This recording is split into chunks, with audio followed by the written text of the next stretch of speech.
Accelerate करता हूँ तो देखता हूँ कि गाड़ी आगे बढ़ नहीं रही है। क्या रीज़न हो सकता है? टाटा सिएरा के बारे में, जब टाटा मोटर्स के पास ऑलरेडी 4 मीटर से बड़ी गाड़ियां थी, टाटा कर्व, टाटा हैरियर इस सेगमेंट में, तो फिर टाटा मोटर्स को सिएरा लॉन्च करने की जरूरत क्या थी? तो सनरूफ का आपको कितना यूज है वो चीज आप पे डिपेंड करती है। तो 11.5 लाख रुपए के एक्स शोरूम प्राइस से शुरू हो जाती है नई टाटा सिएरा। अब टाटा सिएरा के लॉन्च इवेंट पे हमने आपको बताया था कि इसमें कितने वेरिएंट्स आपको मिलते हैं, क्या क्या फीचर्स आपको मिल जाते हैं, इन सभी चीज़ों पे हमने ऑलरेडी बात कर ली थी। आज कुछ डिफरेंट हम करने वाले हैं। एक तरफ है मेरे सिएरा का डीजल इंजन और दूसरी तरफ है मेरे सिएरा का 1.5 लीटर का टर्बो जीडी इंजन। दोनों इंजन काफ़ी ज़्यादा खास है। इसके अलावा भी इसमें एक और इंजन ऑप्शन मिलता है जो है 1.5 लीटर का नेचुरली एस्पिरेटेड पेट्रोल इंजन, लेकिन आज हम उस इंजन को एक्सपीरियंस नहीं कर पाएंगे। आज हमारे पास एक्सपीरियंस करने के लिए यही दो इंजन है। इन दोनों इंजन में से कौन सा इंजन ज़्यादा पावरफुल है, कौन सा आपको ज़्यादा मज़ा देने वाला है और कैसा आपको एक्सपीरियंस मिलने वाला है पूरी टाटा सिएरा की रियर सीट पर बैठ के, ये सारी बातें आज की इस वीडियो में हम करने वाले हैं। बट उससे पहले अगर आपने हमारा car engine bike Hindi channel को सब्सक्राइब नहीं किया है तो मेक श्योर सब्सक्राइब बटन पे क्लिक करके बेल आइकन को प्रेस कर दें अगर आगे भी ऐसी इंटरेस्टिंग वीडियोस देखना चाहते हैं।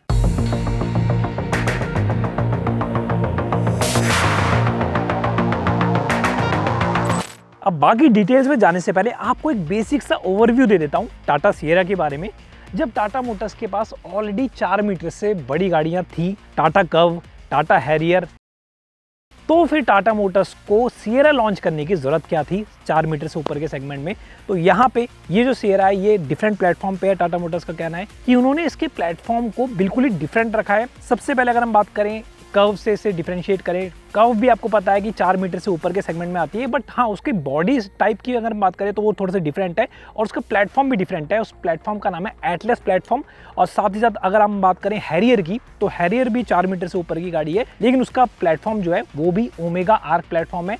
ये जो प्लेटफॉर्म है इन दोनों में ही टाटा मोटर्स 4 व्हील ड्राइव या all wheel drive train offer नहीं कर सकता। लेकिन टाटा मोटर्स का कहना है कि सिएरा में जो उन्होंने आर्किटेक्चर का यूज किया है उसका नाम है अर्गोस आर्किटेक्चर, और अर्गोस आर्किटेक्चर जो है वो कंपैटिबल है ऑल व्हील ड्राइव ट्रेन के लिए। इतना ही नहीं, इसमें जो आपको 1.5 लीटर का पेट्रोल इंजन मिलता है, नेचुरली एस्पिरेटेड पेट्रोल इंजन, वो बिल्कुल नया इंजन है। मतलब वो टाटा मोटर्स की कोई और गाड़ी में अभी तक आपको देखने को नहीं मिलेगा। साथ ही साथ ये जो गाड़ी है वो कंपैटिबल है हाइब्रिड पावर ट्रेन ऑफर करने के लिए भी, और साथ ही साथ सीएनजी का ऑप्शन भी आपको इस गाड़ी में मिलेगा। लेकिन कब मिलेगा ये चीज़ टाटा मोटर्स ने अभी नहीं बताई है। फ्यूचर में डेफिनेटली हमें इसमें ऑल व्हील ड्राइव या सीएनजी या हाइब्रिड जैसे और भी ऑप्शंस देखने को मिल सकते हैं। बट अभी के लिए आप इसका एक बार ओवरऑल लुक चेकआउट कर लो। हमारे पास जो इसका कलर ऑप्शन है इसका नाम है मुन्नार मिस्ट कलर। ये जो कलर ऑप्शन है काफ़ी डिफरेंट है बाकी कलर से। इसका रीज़न ये है कि ये थोड़ा सा सनलाइट में डिफरेंट देखने को मिलता है, और अगर हम बात करें थोड़ा डार्क में अगर हम इसको ले के जाते हैं तो ये कलर ऑप्शन थोड़ा सा आपको डिफरेंट लगेगा। तो काफ़ी अच्छा यूनिक पैटर्न आपको ये देता है। 2 कलर का यहाँ पे आपके पास लुक्स देखने को मिल जाते हैं इसमें। फ्रंट से कुछ और लगेगा, साइड से कुछ और लगेगा। साथ ही साथ लुक्स भी जो हैं वो भी इसके काफ़ी ज़्यादा अच्छे दिए गए हैं। एसयूवी वाला यहाँ पे आपको एक अंदाज मिल जाता है, एक बोल्ड मस्कुलर एसयूवी वाला। हुड जो है वो काफ़ी ज़्यादा मस्कुलर लगता है, और साथ ही साथ ये आपको जो पैटर्न्स दिए गए हैं पियानो ब्लैक फिनिशिंग की फॉर्म में एलईडी डीआरएल्स के नीचे, ये भी काफ़ी ज़्यादा अच्छे लगते हैं। फीचर्स यहाँ पे एडास के फीचर्स हैं, 360 डिग्री कैमरा वाले फीचर्स हैं। साइड में आते हैं तो 19 इंचेस के अलॉय व्हील्स मिल जाते हैं। 209 mm का यहाँ पे आपके पास ग्राउंड क्लियरेंस मिलता है। तो ओवरऑल गाड़ी जो है वो आपको काफ़ी ज़्यादा प्रैक्टिकल लगने वाली है। लेकिन उसके अलावा व्हील बेस भी यहाँ पे आपको काफ़ी ज़्यादा मिल जाता है, जो कि अपनी सेगमेंट में सबसे ज़्यादा है। 2700 mm से भी ज़्यादा का व्हील बेस ये गाड़ी आपको ऑफर करती है। इस वजह से स्पेस और कंफर्ट यहाँ पे काफ़ी अल्टीमेट आपको मिलने वाला है। उसके बारे में हम बात करते हैं थोड़ी देर में। और फ्लश डोर हैंडल्स जैसे आजकल ज़्यादातर गाड़ियों में हमें देखने को मिल रहे हैं, बहुत कॉमन सा हो गया है आज की डेट में। और अगर हम बात करें ये बी पिलर की, तो बी पिलर काफ़ी ज़्यादा थिक है। जो पुरानी सिएरा में आपको कंप्लीट ग्लास रूफ मिलती थी वो चीज़ यहाँ पे नहीं दिया गया है, बट ओवरऑल वही आपको सिलट देखने को मिलता है जैसे आपको पुरानी सिएरा में देखने को मिलता था। पीछे आते हैं तो यहाँ पे आपके पास कनेक्टेड टेल लैंप्स का सेटअप मिल जाता है, जैसे फ्रंट में आपको कनेक्टेड हेडलैम्प्स मिलते हैं। साथ ही साथ बूट स्पेस जो है वो भी काफ़ी प्रैक्टिकल है। इसका पावर टेलगेट की फैसिलिटी के साथ बूट स्पेस आपको 622 लीटर्स का मिल जाता है, जो कि अपने सेगमेंट में अगेन सबसे ज़्यादा है।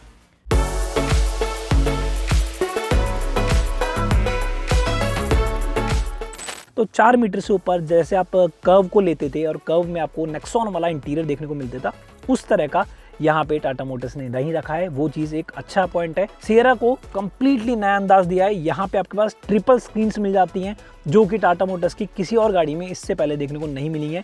स्क्रीन का अगर आप साइज पूछेंगे तो 12.3 इंच का स्क्रीन आपको मिल जाती है को पैसेंजर के लिए। मिडिल में आपको जो स्क्रीन दी गई है वो भी 12.3 इंच की है और यहाँ पे अगर आप देखेंगे इंस्ट्रूमेंट क्लस्टर तो ये आपको 10.25 इंच का मिलेगा। तो ओवरऑल काफ़ी अच्छी स्क्रीन है। यहाँ पे आपके पास जो विजिबिलिटी है वो भी काफ़ी ज़्यादा शानदार है और यहाँ पे फीचर्स की भरमार आपको मिल जाती है। 360 डिग्री कैमरा वाले फीचर्स, म्यूजिक सिस्टम जो है वो कमाल का है, wireless Android auto, Apple CarPlay support करता है। तो फीचर्स तो 1 बाय 1 करके अगर आप फीचर्स इसके गिनते जाएंगे तो उसमें काफ़ी ज़्यादा टाइम लग जाएगा। और लॉन्च इवेंट पे हमने डिटेल में इसके फीचर्स की बात की थी। आज हम ड्राइविंग एक्सपीरियंस आपके सामने रखने वाले हैं इसका। तो सबसे पहले हम शुरुआत करते हैं ड्राइव से, आपको दिखाते हैं कि अर्गोनॉमिकली यहाँ पे कैसी है टाटा सियरा और क्या आपको इसे खरीदना चाहिए या फिर नहीं। तो शुरुआत करते हैं सबसे पहले इसके डीजल पावर ट्रेन से। अभी गाड़ी स्टार्ट नहीं है, मैं एक बार गाड़ी को स्टार्ट करता हूं और यहाँ से मैं इसे डी मोड पे रखता हूँ। ऑटोमेटिक ट्रांसमिशन वाला वेरिएंट है मेरे पास। एक्सेलरेट करता हूँ तो देखता हूँ कि गाड़ी आगे बढ़ नहीं रही है। क्या रीज़न हो सकता है? रीज़न ये है कि आपको सीट बेल्ट को यहाँ पे लगाना पड़ेगा सबसे पहले और ये सेफ्टी वाला फीचर मुझे काफ़ी ज़्यादा पसंद आया।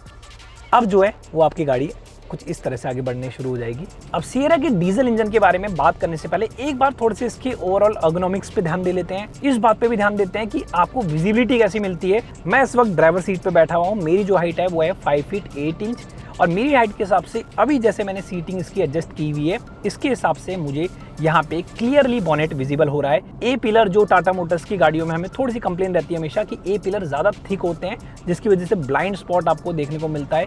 वो चीज़ यहाँ पे नहीं आपको मिलेगी।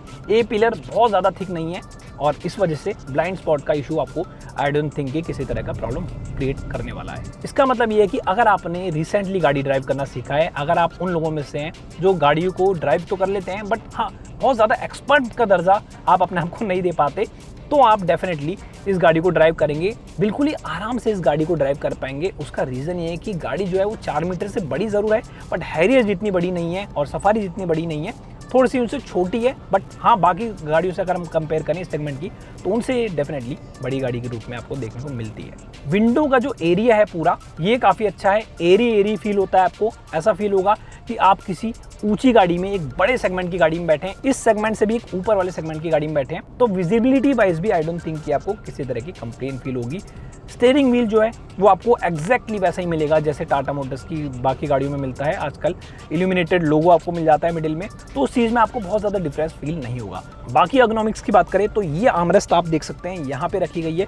यहाँ पे मैं अपना हैंड रख देता हूँ तो मैं लॉन्ग जर्नी पे इसे लेके जा सकता हूँ आराम से और मुझे यहाँ पे थकान का कोई बहुत ज़्यादा स्कोप देखने को नहीं मिलेगा क्योंकि आप आराम से अपने हाथ को यहाँ पे आर्मरेस्ट पे रख सकते हैं। और सीट का अगर हम कंफर्ट की बात करें तो सीट का कंफर्ट भी यहाँ पे काफ़ी अच्छा आपको मिल जाता है। अब सीट की बात शुरू हुई है तो यहाँ पे ड्राइवर के लिए आपको पावर्ड एडजस्टमेंट की सीटिंग्स मिल जाएगी और को ड्राइवर को आपको मैनुअली एडजस्ट करना पड़ेगा।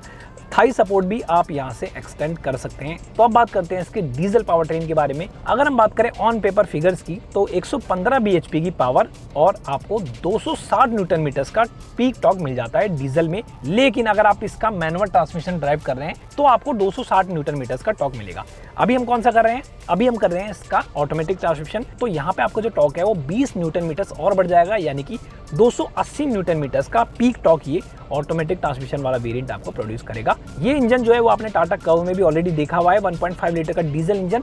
लेकिन यहाँ पे डिफरेंस ये है कि ये जो इंजन है वो ऑटोमेटिक ट्रांसमिशन के साथ 280 न्यूटन मीटर्स का जो पीक टॉर्क प्रोड्यूस कर रहा है वो चीज़ आपको कर्व में नहीं मिलेगी और ये कहीं ना कहीं आपको महसूस भी होगा। लेकिन हम कर्व को एक बार से अलग रख देते हैं और हम बात करते हैं पर्टिकुलरली सियरा के डीजल इंजन के बारे में। तो डीजल इंजन है एज यूजुअल, लोअर एंड जो टॉर्क है वो इसका अच्छा ही है। आप अगर इसे सिटी में ड्राइव कर रहे हैं, क्विक ओवरटेक आप आराम से कर लेंगे एक्सेलरेट करते हुए। लेकिन ओवरटेक करने के लिए आपको इसके मोड्स को थोड़ा सा एडजस्ट करना पड़ेगा। बाय द वे इसमें मोड्स की बात करूँ तो 2 ही मोड्स यहाँ पे दिए गए हैं, ज़्यादा नहीं है। यानी कि आपको जैसे इको मोड मिल जाता है टाटा की दूसरी गाड़ियों में, वो चीज़ यहाँ पे नहीं रखी गई है।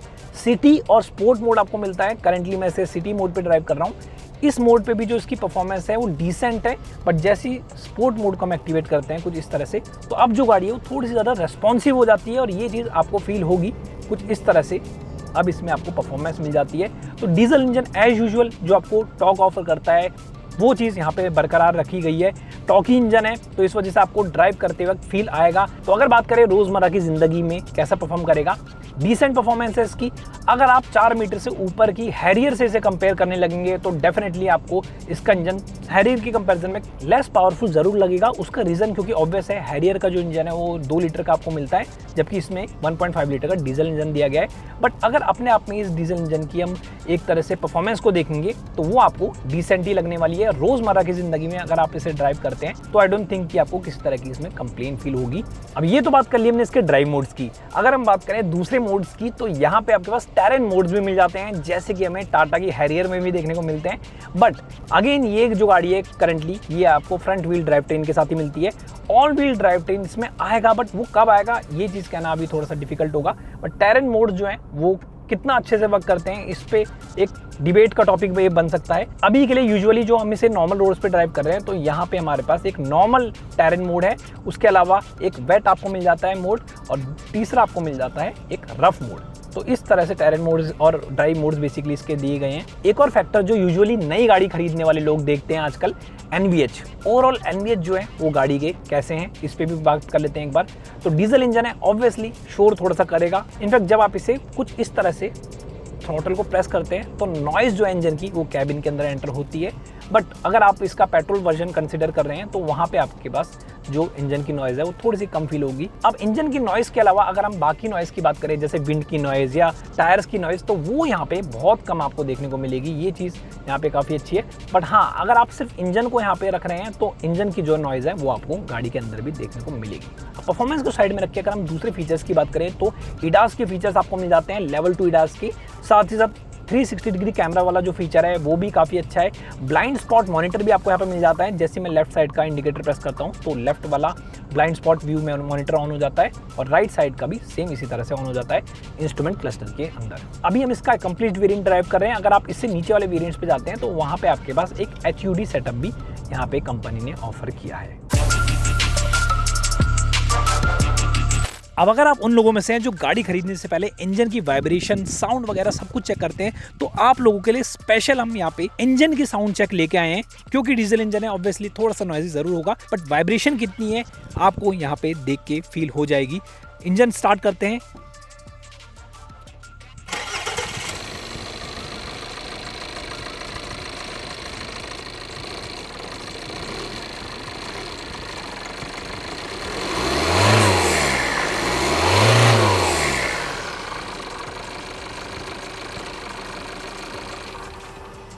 तो वाइब्रेशन की बात करें, इंजन में थोड़ी सी वाइब्रेशन आपको फील होगी।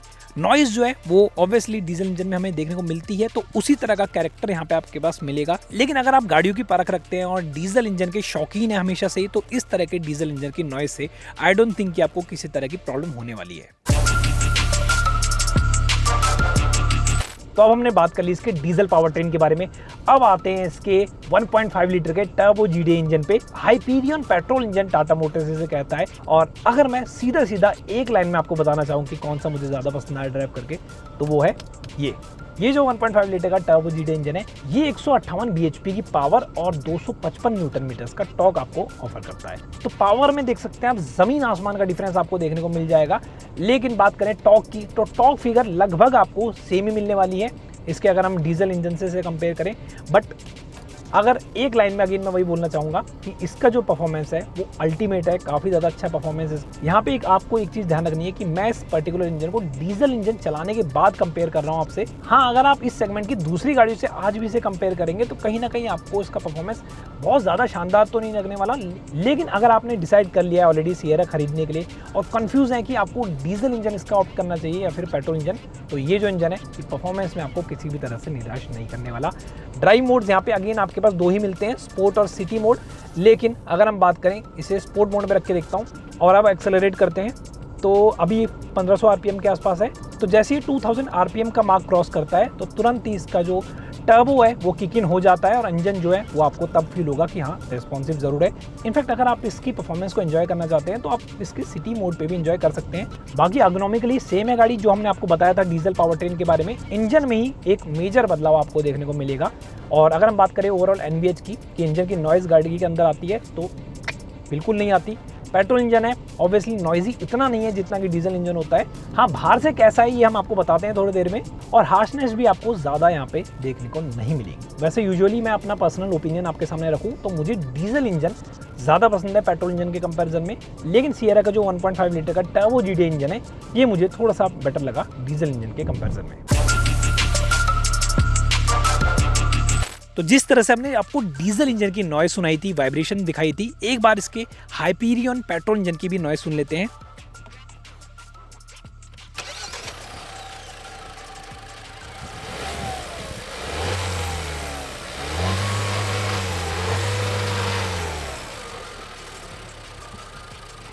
तो आई एम श्योर आपने यहाँ पे देख लिया होगा कि ये हाइपीरियन पेट्रोल इंजन जो है ये काफ़ी रिफाइंड है, वाइब्रेशन आपको कम ही देखने को मिलेगी और हार्शनेस भी आपको इस इंजन में काफ़ी कम मिलती है। आपको डीजल इंजन पसंद आया या ये हाइपीरियन, हमें नीचे दी कमेंट्स में ज़रूर बताएं। तो अब मैं ड्राइविंग सीट को छोड़ के इसकी पीछे वाली सीट में आ गया हूँ और अभी हम गाड़ी चलाते चलाते आपको बताएंगे कि इसमें रियर सीट कंफर्ट आपको कैसा मिल रहा है। क्यों मैं ऐसा कर रहा हूँ, क्योंकि इसमें जो आपको सस्पेंशन मिलते हैं वो थोड़े से डिफरेंट हैं, उस पर थोड़ी देर में आते हैं। पहले स्पेस के बारे में हम बात करते हैं। स्पेस आप देख सकते हैं 5 फीट 8 इंच के पर्सन के हिसाब से नी रूम यहाँ पे काफ़ी अच्छा है, हेड रूम बहुत ही ज़्यादा है, और अंडर थाई सपोर्ट और रिक्लाइन एंगल की बात करूँ तो वो भी काफ़ी अच्छा है। एक लाइन में इसके रियर सीट स्पेस को अगर मैं समराइज करना चाहूँगा तो अपनी सेगमेंट में सबसे ज़्यादा स्पेस आपको यहाँ पे मिल जाता है, इस बात में कोई डाउट नहीं है। फिर भी अगर आप यहाँ पे बैठे हैं जहाँ पे मैं इस वक्त बैठा हूँ और आप चाहते हैं थोड़ा सा और स्पेस आपका एनहेंस हो जाए तो ये बॉस मोड का आपको लीवर मिल जाता है और इससे आप कुछ इस तरह से आगे पीछे कर सकते हैं। ये मैंने कर दी पूरी आगे सीट को, और कुछ आराम से आप ऐसे शॉफर ड्रिवन गाड़ी की रूप में इस गाड़ी के मजे ले सकते हैं। इसके अलावा अब बात करते हैं सस्पेंशन की, क्योंकि वही एक सबसे बड़ा डिफरेंस आपको सिएरा में देखने को मिलेगा जो टाटा की आपको दूसरी गाड़ियों में नहीं मिलने वाला। अब अगर आप इसके ट्रिम लेवल्स को देखेंगे तो एडवेंचर वेरिएंट और एडवेंचर वेरिएंट से ऊपर के जितने भी वेरिएंट्स हैं उसमें आपको फ्रीक्वेंसी सेलेक्ट डैम्पिंग का ऑप्शन मिल जाता है, जिसे टाटा मोटर्स अपनी टर्म्स में फ्रीक्वेंसी डैम्पिंग FDD भी कहती है। 10 से 20 लाख की प्राइस रेंज वाली काफी सारी गाड़ियों में ऑलरेडी आपने फीचर चेकआउट किया होगा, और FDD या फ्रीक्वेंसी सेलेक्ट डैम्पिंग जो है वो आपको फ्रंट और रियर दोनों ही सस्पेंशन में मिल जाती है। इस फीचर की खास बात यह है कि गाड़ी जो है वो आपकी अगर स्लो स्पीड में होगी और कहीं ना कहीं उससे पॉट होल्स मिल जाते हैं या स्पीड ब्रेकर मिल जाते हैं तो स्लो स्पीड में जो है वो आपकी गाड़ी सॉफ्ट सस्पेंशन जैसा फील कराएगी। आपको ऐसा लगेगा कि आप एक सोफा वाले सस्पेंशन में बैठे हैं, और वहीं आप गाड़ी को अगर लॉन्ग ड्राइव पे लेके जाते हैं, एक्सप्रेस वे में लेके जाते हैं और हाई स्पीड में लेके जाते हैं तो गाड़ी जो है वो आपकी प्लांटेड होके चलेगी। तब आपको ऐसा फील होगा कि आप किसी ऐसी गाड़ी में बैठे हैं जिसके सस्पेंशन काफी ज्यादा स्टिफ है सॉफ्ट होने की जगह। अब कहने को तो एक छोटा फीचर लगता है, बट ये डिफरेंस जरूर क्रिएट कर देता है। जब हम गाड़ी को हाई स्पीड में लेके जाते हैं तो गाड़ी जो है काफी प्लांटेड होके चलती है, और इसकी वजह से आपको अंड्यूलेशन और बम्प्स की वजह से हाई स्पीड में गाड़ी बाउंसी फील नहीं होगी। बाकी ओवरऑल सेटअप आप इसका रियर सीट से देख सकते हैं। सनरूफ आपको काफी बड़ी मिल जाती है, इनफैक्ट अपनी सेगमेंट में सबसे बड़ी सनरूफ है। व्हील बेस भी अपनी सेगमेंट में सबसे ज्यादा है, तो सनरूफ का आपको कितना यूज है वो चीज आप पे डिपेंड करती है, क्योंकि बड़ी सनरूफ होने की वजह से कैबिन में सनलाइट भी ज्यादा एंटर करती है। तो इसकी वजह से आपको ये देखना होगा कि इंडियन वेदर कंडीशन के हिसाब से आपके लिए सनरूफ कितनी इंपॉर्टेंट है। प्राइवेसी कर्टेन जो है ये डेफिनेटली आपके लिए इंपॉर्टेंट होंगे। रियर एसी वेंट्स के साथ 65 वॉट का चार्जर आपको मिल जाता है, तो वो डेफिनेटली यहाँ पे काफी अच्छा फीचर है। तो फाइनली हमने टाटा सिएरा के दोनों ही पावर ट्रेन्स को एक्सपीरियंस कर लिया है।